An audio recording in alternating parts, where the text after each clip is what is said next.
نحمده ونصلي على رسوله الكريم أما بعد فأعوذ بالله من الشيطان الرجيم بسم الله الرحمن الرحيم قال رب أنى يكون لي غلام وكانت امرأتي عاقرا وقد بلغت من الكبر عتيا قال كذلك قال ربك هو علي هين وقد خلقتك من قبل ولم تك شيئا قال رب اجعل لي آية قال آيتك ألا تكلم الناس 3 ليال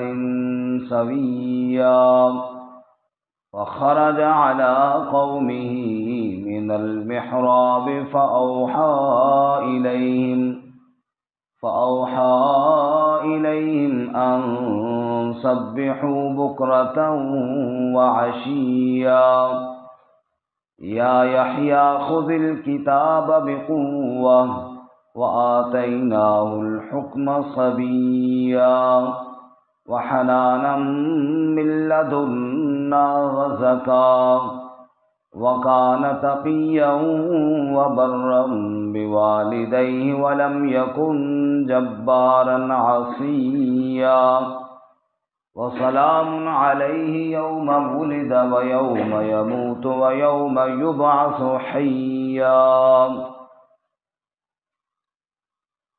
قال رب أنى يكون لي غلام فرمایا اے میرے رب کیسے ہوگا میرے لیے لڑکا وَكَانَتِ امْرَأَتِي عَاقِرٌ اور بیوی میری بانجھ ہے وَقَدْ بَلَغْتُ مِنَ الْكِبَرِ عِتِيًّا اور یقیناً میں پہنچ گیا بڑھاپے کی انتہا کو قال كذلك فرمایا کہ اسی طرح قال ربک کہا تیرے رب نے هو علی ہین وہ مجھ پر آسان ہے وقد خلقتک من قبل اور یقیناً میں نے پیدا کیا تجھے اس سے پہلے ولم تک شیئا اور تو کچھ بھی نہ تھا قال رب اجعل لی آیہ کہا زکریا علیہ السلام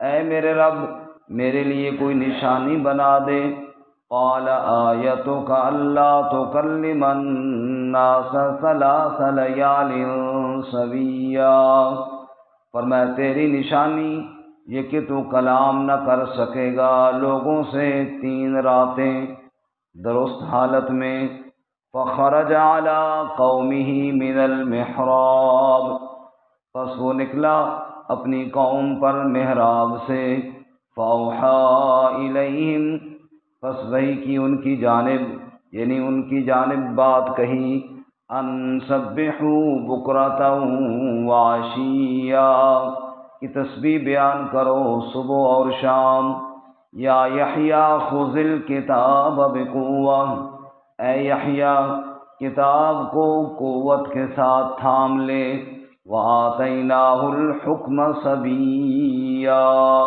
اور ہم نے اس کو حکم بچپن میں ہی دے دیا وحنانا من لدنا وزکاة اور بردباری ہماری طرف سے اور پاکیزگی وکان تقیا اور وہ تقوی والا تھا وبرا بوالدیہ اور نیکی کرنے والا اپنے والدین کے ساتھ ولم یکن جبارا عصیا اور وہ سرکش نافرمان نہ تھا وسلام علیہ اور سلام ہو اس پر یوم ولد جس دن وہ پیدا ہوا ویوم یموت اور جس دن وہ فوت ہوا ویوم یبعث حیا اور جس دن وہ اٹھایا جائے گا زندہ کر کے سبحان ربک رب العزت عما یصفون وسلام علی المرسلین والحمد للہ رب العالمین اللهم صل على محمد وعلى آل محمد كما صليت على إبراهيم وعلى آل إبراهيم إنك حميد مجيد اللهم بارك على محمد وعلى آل محمد كما باركت على إبراهيم وعلى آل إبراهيم إنك حميد مجيد۔ معزز سامعین، سورہ مریم کا پہلا رکوع آیات نمبر 8 سے لے کر 15 تک تلاوت کی ہیں۔ اللہ رب العزت ان کے مطابق صحیح بیان کی توفیق عطا فرمائے، پھر ہمیں قرآن و سنت پر عمل کرنے کی توفیق عطا فرمائے۔ گزشتہ سبق میں حضرت زکریہ علیہ السلام کی دعا کا ذکر تھا، اور جس طرح کہ سورہ آل عمران میں ہے، زکریہ علیہ السلام حضرت مریم علیہ السلام کے کمرے میں گئے اور وہاں بے موسم پھل دیکھے، تو وہیں پر اللہ تعالیٰ کو پکارا، ہنالک دعا زکریہ ربہ، اور کہنے لگے یا اللہ مجھے اپنی طرف سے اولاد عطا فرما۔ اور جس طرح ہم نے کل کے سبق میں پڑھا، بڑی عاجزی کے ساتھ دعا کی، اے اللہ میری ہڈیاں کمزور ہو گئیں، سر سفید ہو گیا، اور پھر بھی تجھ سے نا امید اور مایوس نہیں ہوا۔ اے اللہ بیوی بانجھ ہے تو مجھے ہبہ کر اپنی طرف سے ایک بیٹا جو میرا وارث بنے۔ ہبہ اس دینے کو کہتے ہیں جو کسی چیز کے بدلے میں نہ ہو۔ اگر بدلے میں مال وغیرہ ہو تو اس کو تو ہبہ نہیں کہتے، تو تجارت ہے، بے ہے۔ مفت میں جو چیز کوئی دے کہتے جی ہبہ کر دیا۔ حب لی من لدنک ولیہ، اے اللہ اپنی طرف سے عطا فرما، ہبہ فرما۔ تو اللہ تعالیٰ نے حضرت زکریہ علیہ السلام کو یحییٰ جیسے بیٹے کی بشارت سنائی۔ سبحان اللہ۔ یہاں تک ہم نے کل پڑھا۔ اس سے آگے جب زکریہ علیہ السلام کو یحییٰ جیسے بیٹے کی بشارت سنائی گئی، اب اللہ کی ذات پر یقین کامل تو حضرت کو تھا ہی، لیکن اب یہ تھوڑی حیرانگی تھی کہ اب بیٹا تو اللہ تعالیٰ نے دینا ہے، ہوگا کیسے؟ یعنی کہ ہم جوان ہو جائیں گے، بانجھ بیوی ٹھیک ہو جائے گی، پھر جا کر بیٹا ہوگا، یا اسی طرح بوڑھے کے بوڑھے رہیں گے اور بیوی بھی اسی طرح بانجھ ہوگی تو بیٹا ہو جائے گا؟ یہ ایک تجسس پیدا ہوا۔ چنانچہ بارگاہ الہی میں عرض کرنے لگے، قال رب انا یکون لی غلام، حضرت نے فرمایا اے میرے رب، انا یکون لی غلام، میرا لڑکا کیسے ہوگا، میرا بیٹا کیسے ہوگا؟ وَكَانَتِ امْرَأَتِي عَاقِرًا، حالانکہ بیوی میری بانجھ ہے، بیوی اولاد کے قابل کوئی نہیں ہے۔ وَقَدْ بَلَغْتُ مِنَ الْكِبَرِ عِتِيًّا، اور میں بھی بڑھاپے کی انتہاؤں کو پہنچ چکا ہوں۔ ضعف اور کمزوری اس عالم میں ہے، اس حالت میں ہے کہ ہڈیاں بھی کمزور ہو گئی ہیں، میں بوڑھا ضعیف ہوں، بیوی میری بانجھ ہے۔ اب سوال یہ ہے بیٹا ہوگا کیسے؟ کیا ہم جوان ہو جائیں گے؟ اللہ نے فرمایا قال کذالک، فرمایا اسی طرح ہوگا۔ قال ربک، کیا مطلب؟ اسی طرح تو بوڑھے کا بوڑھا ہی رہے گا، بیوی بانجھ کی بانجھ ہی رہے گی، اور اللہ اولاد عطا فرما دے گا۔ سبحان اللہ۔ مفسرین فرماتے ہیں کذالک کاف لبیان الکمال، قال کذالک، رب العالمین فرماتے ہیں اے زکریا، جوانوں کے ہاں اولاد تو دیتا ہی رہتا ہوں، صحیح خاتون کے بطن سے اولاد تو دیتا ہی رہتا ہوں، کبھی بوڑھے باپ اور بانجھ ماں کو بیٹا دے کر اپنی قدرت کا کمال دکھا دیا کرتا ہوں۔ سبحان اللہ۔ قال کذالک، یہی تو میری قدرت کا کمال ہے۔ قال کذالک قال ربک، یہ تیرے رب نے کہہ دیا ہے، اور جو بات تیرا رب کر دے پھر اس میں پورا ہونے میں کوئی دیر کوئی نہیں۔ قال ربک، تیرے رب نے کہہ دیا ہے، ہوا علی ہین، کہ وہ مجھ پر بڑا آسان ہے۔ بڑھاپے میں بانج عورت کے بطن سے بیٹا دینا رب کے لیے کوئی مشکل کوئی نہیں۔ ہوا علی ہین، وہ مجھ پر بڑا آسان ہے۔ وقد خلقتک من قبل، اور اے زکریا دیکھنا میں نے پہلے تجھے بھی تو پیدا کیا، ولم تک شیئا، اور تو کچھ بھی نہ تھا، عدم سے وجود میں نے دیا، تیرا نام نشان تذکرہ کوئی نہیں تھا، میں نے تجھے پیدا کر لیا۔ عدم سے وجود دینا میرے لیے مشکل کوئی نہیں، تو ایک جان سے دوسری جان کو پیدا کرنا میرے لیے کیا مشکل ہے؟ سبحان اللہ۔ سبحان اللہ۔ انما امرہ اذا اراد شیئا ان یقول له کن فیکون، جب اللہ ایک کام کا ارادہ کر لے پھر اس کے ارادے کو کوئی روکنے والا کوئی نہیں۔ فسبحان الذی بیدہ ملکوت کل شیء والیہ ترجعون، پاک ہے وہ ذات جس کے قبضے میں ساری بادشاہت ہے۔ اس نے فرمایا اے زکریا میرے لیے کوئی مشکل نہیں۔ اچھا، قال رب اجعل لی آیہ، فرمایا میرے رب میرے لیے کوئی نشانی مقرر فرما دے۔ دیکھو جب عورت بانجھ نہ ہو، بوڑھی بھی نہ ہو، صحت مند ہو، تو پھر تو آپ جانتے ہیں عمل ٹھہر جاتا ہے، پھر وقت گزرتا ہے، اندازہ ہو جاتا ہے کہ اب ولادت قریب ہے۔ اب عورت بوڑھی بھی ہے، بانجھ بھی ہے، تو پھر کیسے پتہ چلے گا کہ جناب بیٹا ہونے والا ہے؟ اس لیے یا اللہ کوئی نشانی تو مقرر کر کہ پتہ چلے کہ اولاد ہونے والی ہے۔ قال رب اجعل لی آیہ، فرمایا میرے رب میرے لیے نشانی مقرر کر دے۔ قال آیتک اللہ تکلم الناس ثلاث لیال سویا، نشانی تیری یہ ہے تو 3 راتیں لوگوں سے بات چیت نہ کر سکے گا۔ سویا، یہ کوئی معذوری نہیں ہوگی، بعض لوگ گونگے ہوتے ہیں نہیں بول سکتے، فرمایا ایسی کوئی بات نہیں، سویا ہوگا ٹھیک ٹھاک، 3 دن 3 راتیں لوگوں کے ساتھ جو تیری گفتگو ہے وہ ختم ہو جائے گی، ذکر اذکار دعوت یہ چیزیں جاری رہیں گی، لیکن لوگوں کے ساتھ جو بات چیت ہے وہ ختم ہو جائے گی۔ اور جب تو دیکھے کہ لوگوں کے ساتھ تیری بات چیت بند ہو گئی ہے، سمجھ جانا کہ ابھی بیٹا آنے والا ہے۔ سبحان اللہ۔ ڈاکٹر صاحب نے جرا کی مارے بھی ہوئے۔ اب مسئلہ یہ ہے کہ عموماً جب بیٹا ہوتا ہے تو نشانی بیوی کی طرف سے ظاہر ہوتی ہے یا مرد کی طرف سے؟ بیوی کی طرف سے۔ بیوی کی طرف سے نا۔ اللہ تعالیٰ کی قدرت دیکھو، یہاں پہ اللہ تعالیٰ نے والد صاحب یعنی یحییٰ علیہ السلام کے والد زکریا علیہ السلام کو روکا، یعنی ان کی بول چال ختم کی، اور اللہ تعالیٰ نے جو نشانی عطا فرمائی وہ والد کی طرف سے عطا فرمائی، سبحان اللہ۔ اور پھر اللہ نے اپنی قدرت کے ساتھ بیٹا بھی عطا فرمایا۔ سب کہو سبحان سبحان اللہ۔ یہ سب قدرتیں کس کی ہیں؟ اللہ۔ سبحان اللہ۔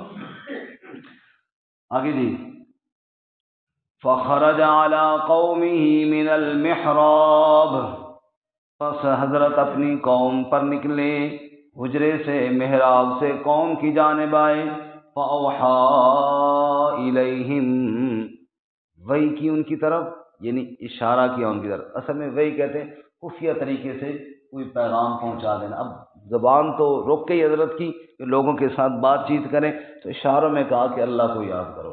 فَأَوْحَىٰ إِلَيْهِمْ، پس ان کی جانب یہ پیغام دیا، ان سبحوا بکرۃ وعشیا، کہ صبح و شام اللہ کا ذکر کرو، صبح و شام اللہ کو یاد کرو، اللہ تعالیٰ کا ذکر اپنی زبان پر لے آؤ، زبان کو ذکر الہی کے ساتھ تر کر لو۔ اب اللہ تعالیٰ نے بیٹا عطا فرمایا اور اس کا ذکر یہاں پہ نہیں کیا، کیونکہ بات کلیئر ہو گئی، جب 3 دنوں میں اللہ نے وعدہ کر لیا تو پھر اللہ کا وعدہ تو پورا ہو کر ہی رہتا ہے۔ اب آگے یحییٰ علیہ السلام کے بعد کے جو حالات ہیں ان کی طرف اشارہ کیا، اور یحییٰ علیہ السلام کی صفات کی طرف بھی اشارہ کیا۔ یا یحییٰ خذ الکتاب بقوہ، اے یحییٰ کتاب کو مضبوطی کے ساتھ تھام لے۔ سبحان اللہ۔ سبحان اللہ، یعنی وہ کتاب تورات جو اللہ تعالیٰ کی اس وقت چل رہی تھی، زکریا علیہ السلام بھی اسی کی دعوت دینے والے تھے، اور یحییٰ علیہ السلام بھی اسی کو مضبوطی کے ساتھ تھامنے والے، یعنی اس کو یاد کر کے آگے لوگوں کے سامنے بیان کرنے والے تھے۔ یا یحییٰ، اے یحییٰ، خذ الکتاب بقوہ، کتاب کو قوت کے ساتھ تھام لے، وآتیناہ الحکم صبیا، اور ہم نے حضرت یحییٰ علیہ السلام کو بچپن میں ہی حکم عطا فرما دیا، بچپن میں ہی سمجھداری اور دین کی طرف رغبت، اس لیے کہ انبیاء علیہ السلام بچپن سے ہی اللہ ان کو اپنی نگرانی میں بڑا فرماتے ہیں، سبحان اللہ۔ جیسا کہ ہمارے نبی مکرم حضرت محمد الرسول اللہ صلی اللہ علیہ وسلم کی سیرت میں انشاءاللہ سیرت کا سلسلہ شروع کیا ہے، بچپن کے حالات ان قریب پڑھیں گے کہ حضور نے کتنی پاکیزگی کے ساتھ اپنا بچپن گزارا۔ تو بچپن میں آپ صلی اللہ علیہ وسلم یا اللہ کے دیگر انبیاء وہ معصوم ہوتے ہیں، جیسا کہ حدیث میں واقعہ آتا ہے، حضور اقدس صلی اللہ علیہ وسلم بکریاں چراتے تھے نا، تو مکہ مکرمہ میں کوئی گویہ آیا اور وہ جناب محفل تھی کوئی گانے بجانے کی، تو بکریوں والے باقی دوستوں نے حضرت محمد صلی اللہ علیہ وسلم سے کہا کہ رات کو چلیں گے، وہاں پہ بڑا شغل میلہ ہے۔ حضور اقدس صلی اللہ علیہ وسلم فرماتے ہیں کہ میری تو بچپن سے ان کاموں کی طرف طبیعت ہی نہیں جاتی تھی، تو میں نے معذرت کی کہ میں نہیں جاؤں گا۔ اب وہ دوست ہوتے انہوں نے کہا جی کیوں نہیں جائیں گے، ہم سارے جائیں گے، دن کو بکریاں اکٹھی چراتے ہیں تو شام کو کیوں نہیں جائیں گے، ہم لے جائیں گے۔ آپ کہتے ہیں میں نے بڑی معذرت کی، لیکن دوست آ گئے، انہوں نے لے گئے جناب، کہ زبردستی نہیں جانا ہے۔ اب وہاں جب گئے تو حضور اقدس صلی اللہ علیہ وسلم فرماتے ہیں اللہ نے ایسی نیند میرے اوپر غالب کی نا کہ جاتی میں تو سو ہی گیا، اللہ۔ اور پوری رات جو کچھ ہوا مجھے کوئی پتہ ہی نہیں چلا۔ صبح انہوں نے کہا بھی اٹھو جی گھر چلیں جناب۔ تو ایسے اللہ تعالیٰ اپنے انبیاء کی حفاظت فرماتے ہیں۔ وَآتَيْنَاهُ الْحُكْمَ صَبِيًّا، بچپن میں ہی اللہ اپنا حکم عطا فرماتے ہیں، یعنی بچپن میں ہی اللہ اپنے احکامات کی پابندی کی طرف ان کی رغبت دلا دیتے ہیں۔ وَحَنَانًا مِّن لَّدُنَّا وَزَكَاةً، وحنانا مہربان، نرم مزاج، بردبار، شفیق، شفقت کرنے والے، یہ سارے معنی حنان کے۔ اللہ کے نبی سارے شفقتوں والے ہوتے ہیں، سارے محبتوں والے، اپنی امت کے اوپر بڑے مہربان ہوتے ہیں، کیونکہ شفقت اور محبت نہ ہو تو پھر انسان خیرخواہی کیسے کرے؟ اس لیے اللہ انبیاء کے دلوں میں اپنی امت کی محبت اور شفقت ڈال دیتے ہیں جی۔ وَحَنَانًا مِّن لَّدُنَّا وَزَكَاةً، ایسی ہمارے نبی مکرم صلی اللہ علیہ وسلم کی مہربانیاں جو امت کے لیے، اس کی کئی مثالیں، ان میں سے صرف ایک مثال کے طور پہ عرض کرتا ہوں۔ جب ہم حج پہ جائیں گے نا جی انشاءاللہ، اللہ ہم سب کو بار بار لے کر جائے، تو جب عرفے والے دن یعنی 9 ذو الحجہ کو عرفات کے میدان میں ٹھہریں گے، دن وہاں گزاریں گے، اور مغرب کے وقت وہاں سے مزدلفہ کی جانب آئیں گے، تو مغرب اور عشاء کی نمازیں مزدلفہ میں آ کر ادا کریں گے۔ ظاہر بات ہے وہ دن بڑا تھکا ہوا ہوگا، کیونکہ وہاں سے چل کر آئیں گے اور اگلے دن پھر صبح سویرے جانا ہے کنکریاں مارنے کے لیے۔ تو اس رات آپ کو علماء بتائیں گے کہ آج رات تہجد کی نماز نہیں پڑھنی، بلکہ آج مغرب عشاء پڑھ کے نہ سو جاؤ، پھر فجر کے لیے اٹھنا ہے، فجر جلدی پڑھ کے پھر آپ نے کنکریاں مارنے کے لیے جانی ہے۔ اس رات تہجد کی نماز کیوں نہیں؟ سنت ہے، ہر روز سنت ہے۔ فرمایا اس رات نبی مکرم صلی اللہ علیہ وسلم نے دیکھا کہ میرا امتی آئے گا اور عرفات سے چلتا ہوا آئے گا مزدلفہ میں، پھر صبح اس نے کنکریاں مارنے کے لیے بھی جانا ہے، پھر آگے طواف کرنے کے لیے مکہ بھی جانا ہے، اور پھر ایک لمبا سفر ہے، اور اگر میں نے تہجد پڑھی تو وہ کہے گا کہ میرے نبی نے تہجد پڑھی تھی، وہ پھر تہجد کے لیے بھی اٹھے گا، تو یہ اس کے لیے اور مشقت بن جائے گی۔ اس رات نبی صلی اللہ علیہ وسلم سو گئے، فرمایا اس رات کے لیے تمہارے لیے سونا عبادت بن گیا ہے، سونے کی سنت بن گئی ہے۔ یہ ہے امت کے اوپر شفقت، یہ ہے امت کے اوپر رحمت۔ تو انبیاء اپنی امت پر بڑے مہربان ہوتے ہیں، بڑی شفقت والے ہوتے ہیں۔ وَحَنَانًا مِّن لَّدُنَّا، رب فرماتے اپنی طرف سے ہم نے بردباری عطا فرمائی، مہربانی اور رحم عطا فرمایا، وَزَكَاةً، اور پاکیزگی عطا فرمائی۔ زکوٰۃ کو بھی زکوٰۃ اس لیے کہتے ہیں جس مال سے زکوٰۃ نکل جائے وہ مال کیا ہو جاتا ہے؟ پاک ہو جاتا ہے۔ وَالزَّکَاةُ وَكَانَ تَقِيًّا، اور وہ متقی تھے، تقوی والے تھے۔ بھئی انبیاء سے بڑھ کر اور کون ہوگا تقوی والا؟ کوئی نہیں۔ بڑے تقوی والے۔ وَبَرًّا بِوَالِدَيْهِ، اور اپنے ماں باپ کے ساتھ نیکی کرنے والے تھے، ماں باپ کے ساتھ حسن سلوک کرنے والے، ماں باپ کی خدمت کرنے والے۔ بیٹا اللہ کا نبی ہے پھر بھی ماں باپ کی خدمت کر رہا ہے۔ معلوم ہے ماں باپ کی خدمت کتنا اونچا مرتبہ ہے، اللہ ہم سب کو نصیب فرمائے۔ وَلَمْ يَكُنْ جَبَّارًا عَصِيًّا، اور وہ سرکش اور نافرمان نہیں تھے بلکہ فرما بردار اور تقوی والے تھے۔ اتنی اچھی صفتیں جس کے اندر تھیں، پھر اس پر رب کے سلام آئے۔ وَسَلَامٌ عَلَيْهِ يَوْمَ وُلِدَ وَيَوْمَ يَمُوتُ وَيَوْمَ يُبْعَثُ حَيًّا، اور اس بیٹے پر، اس یحییٰ پر اللہ کا سلام ہے جس دن وہ پیدا ہوا، جس دن وہ موت دنیا سے گیا، وفات پائی۔ وَيَوْمَ يُبْعَثُ حَيًّا، اور جس دن زندہ کر کے اٹھایا جائے گا اس دن بھی سلام ہوگا۔ جس دن پیدا ہوا اس دن شیطان کے شر سے اللہ نے محفوظ رکھا۔ اس طرح اللہ تعالیٰ نے سلامتی عطا فرمائی۔ موت والے دن اللہ نے موت کی تلخیوں سے محفوظ رکھا، اس طرح اللہ نے سلامتی عطا فرمائی۔ اور حشر والے دن محشر کی گرمی اور محشر کی تکلیف سے اللہ محفوظ فرمائے گا۔ اللہ تعالیٰ انبیاء کی سیرت اپنانے کی توفیق عطا فرمائے۔ وآخر دعوانا